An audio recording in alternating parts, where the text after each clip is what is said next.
कभी आपके साथ ऐसा हुआ हो कि आप बाज़ार शॉपिंग करने गए हों और खाली हाथ वापस आ गए हों, चाहे आपकी जेब में पैसे भी हों, तो आपको कैसा लगता होगा? यकीनन काफ़ी बुरा ही लगता होगा। या आप दफ्तर कोई काम करने गए हों और उल्टा कोई मुसीबत गले मोल लेकर आ गए हों, तो यकीनन आपको बुरा ही लगता होगा। अगर आप अपने कुछ मुतालबात मनवाने के लिए गए हैं, तो ज़ाहिर है आपको अपने मुतालबात मनवा के आना चाहिए, खाली हाथ बिल्कुल वापस नहीं आना चाहिए। अगर खाली हाथ वापस आएंगे तो आपके कारकुन डीमोटिवेट होंगे, उनका मोरल डाउन होगा, और मुस्तकबिल में दोबारा आपके लिए इतनी बड़ी तादाद में कारकुनों को जमा करना और दोबारा ये सारी प्लानिंग करना और दोबारा इस्लामाबाद की तरफ जाना ज़ाहिर है ज़रा मुश्किल हो जाएगा। लेकिन एक पुलिस एहलकार की शहादत, और फिर ये जो खबरें आ रही हैं कि 4 रेंजर्स के एहलकार भी गाड़ी ऊपर चढ़ने की वजह से पीटीआई के किसी कॉन्वॉय में शामिल कोई गाड़ी उनके ऊपर चढ़ गई और 4 रेंजर्स के एहलकार भी शहीद हो गए और बहुत से पुलिस एहलकार ज़ख्मी हैं। बकौल अज़मा जाहिद बुखारी साहिबा के तो 70 पुलिस एहलकार ज़ख्मी हैं और 5 क्रिटिकल हैं। और बैन ही वो जो रेंजर्स की गाड़ी रेंजर्स के ऊपर जो गाड़ी चढ़ी है रेंजर्स एहलकारों पर, उनमें भी 5 रेंजर्स एहलकार के ज़ख्मी होने की खबरें आ रही हैं। ज़ाहिर है अभी ये खबरें मुसद्दिका नहीं हैं। हाँ, पुलिस एहलकार की शहादत की खबर लगता है कि तकरीबन अब मुसद्दिका है। ये वाक़यात एहतजाज करने वाले मुज़ाहिरीन को खाली हाथ लुटाने के लिए रियासत की जानिब से ताकत के इस्तेमाल का इंदिया देते हैं। ख्वाजा आसिफ साहब तो पता नहीं क्यों उनकी आंखों में खून उतरा हुआ है। हालांकि इल्ज़ाम तो पाकिस्तान तहरीक इंसाफ के लोगों पर नून लीग वाले अक्सर लगाते रहते हैं कि ये लोग खून चाहते हैं, लाशें चाहते हैं, ये इनकलाबी नहीं इंतशारी टोला है वगैरह वगैरह।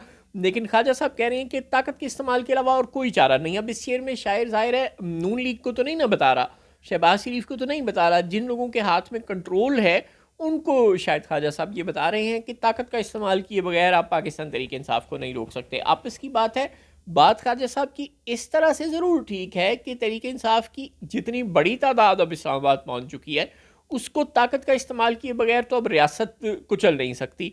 और अगर ताकत का इस्तेमाल करेंगी तो फिर दोनों जानिब से शहादतें होंगी, दोनों जानिब से बहुत से लोग ज़ख्मी होंगे, और यूं रियासत मज़ीद पॉलिटिकल अनरेस्ट की तरफ चली जाएगी। ये जो अब हम बार बार खुश हो रहे हैं ना कि देखें इस्लामाबाद में इतना कुछ हो रहा है, पेशावर में, लाहौर में इतना कुछ हो रहा है, और उसके बावजूद स्टॉक एक्सचेंज तरक्की कर रही है और इंडेक्स 99,000 की भी तारीखी सतह अबूर कर गया है, और अब उम्मीद हो रही है कि 1 लाख से भी ऊपर चला जाएगा, अल्लाह करे चला जाए।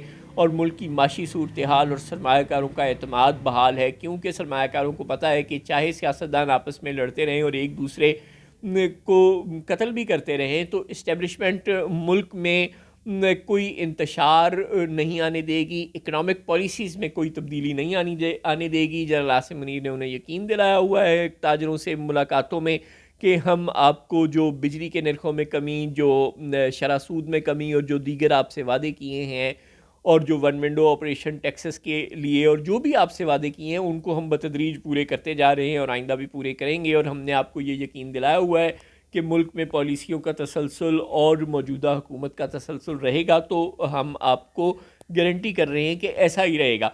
तो ताजरों ने उनकी बात पर यकीन किया हुआ है और उन्हें लग रहा है कि ये जो कुछ भी होता रहेगा इससे कोई फ़र्क नहीं पड़ेगा। लेकिन अगर ये सूरत हाल बिगड़ गई और दोनों तरफ से कैजुअल्टीज़ हो गई और दोनों तरफ से लोग बिफर गए, और फिर सूरत हाल बदमनी की बढ़ना शुरू हो गई मुल्क के बड़े शहरों में, तो उसका फिर अल्टीमेट नतीजा यही होगा कि मुल्क में बिज़नेस पर भी असर पड़ेगा, इन्वेस्टमेंट भी मुतासर होगी, और भी बहुत से मसाइल बढ़ते चले जाएंगे।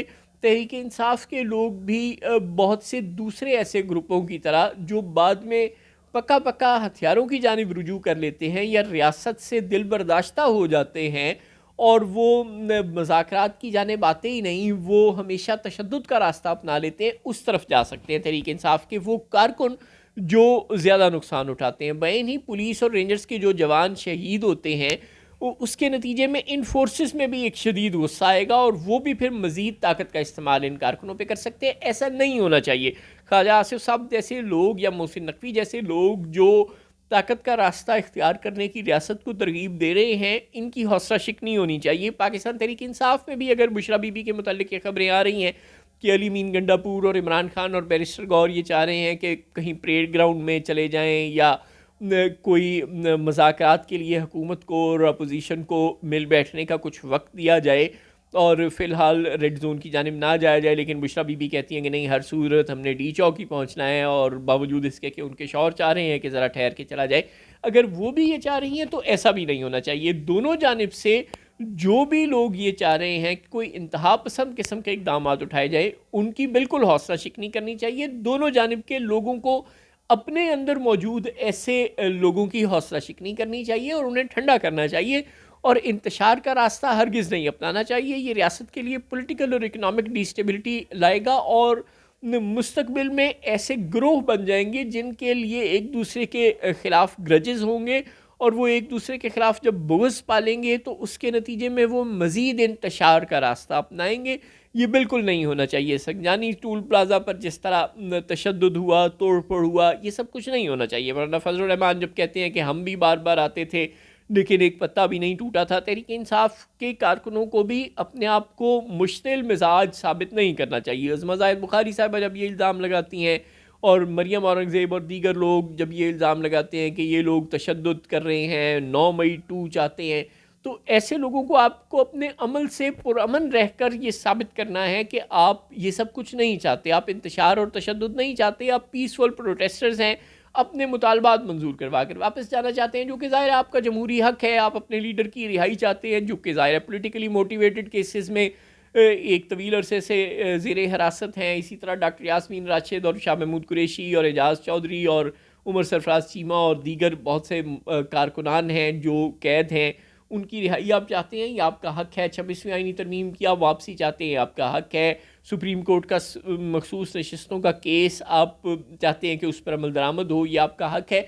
अपने हक़ के लिए ज़रूर बात करें, लेकिन तशद्दुद का रास्ता खुदारा ना अपनाएं। तहरीक इंसाफ के लोग भी ना अपनाएं, फोर्सेस के लोग भी ना अपनाएं, और जो लोग इन्हें इश्तियाल दिला रहे हैं, चाहे उनका नाम ख्वाजा आसिफ या मोहसिन नकवी है या चाहे उनका नाम बुशरा बीबी है, इन सब से भी दरख्वास्त है कि वो भी ऐसा ना करें और अमन को और सुलह को और मज़ाकरात को अपना रास्ता लेने दें।